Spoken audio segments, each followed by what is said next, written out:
আমি বাংলাদেশেই আছি, ঢাকা শহরে আছি। 5ই আগস্টের পরে আমি কোথাও যাইনি। শুধুমাত্র সিকিউরিটির কারণে আমি একটু গোপনে ছিলাম। এটাই হচ্ছে কি আমার বাস্তবতা।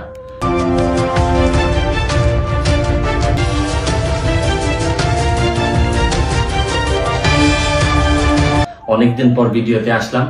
আমি আসলে প্রথমেই আপনাদেরকে জানাইতে চাই, অনেকেই বিভিন্নভাবে নিউজ করেছেন যে আমি দেশের বাইরে চলে গেছি, কেউ বলছেন লন্ডন হয়ে আমেরিকা গেছি, বিভিন্ন নিউজ করেছেন। আসলে কোনোটাই সঠিক না।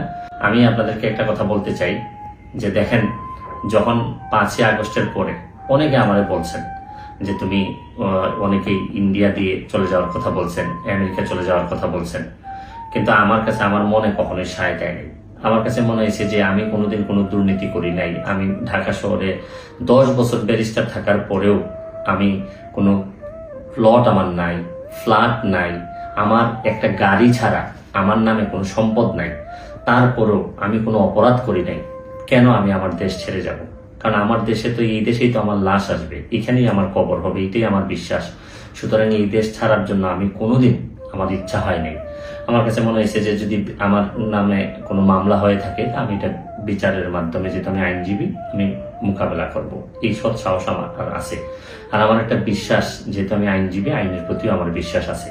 দেন আমার অনেক সুযোগ থাকা সত্ত্বেও আমি অনেক সম্পদ করতে পারতাম।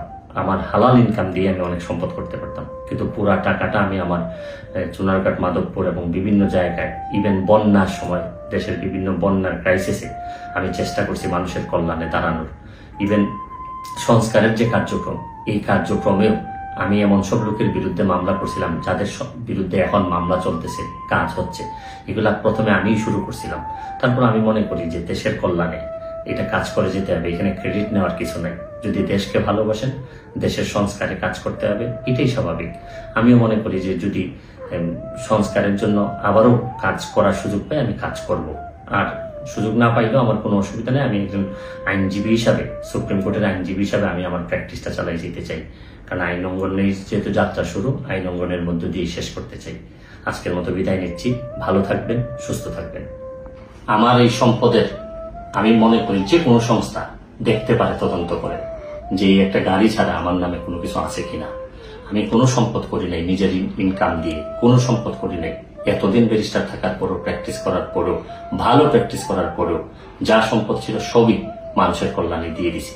আমার কাছে মনে হয়েছে যে মানুষের কল্যাণ করাই সবচেয়ে বড় ইবাদত।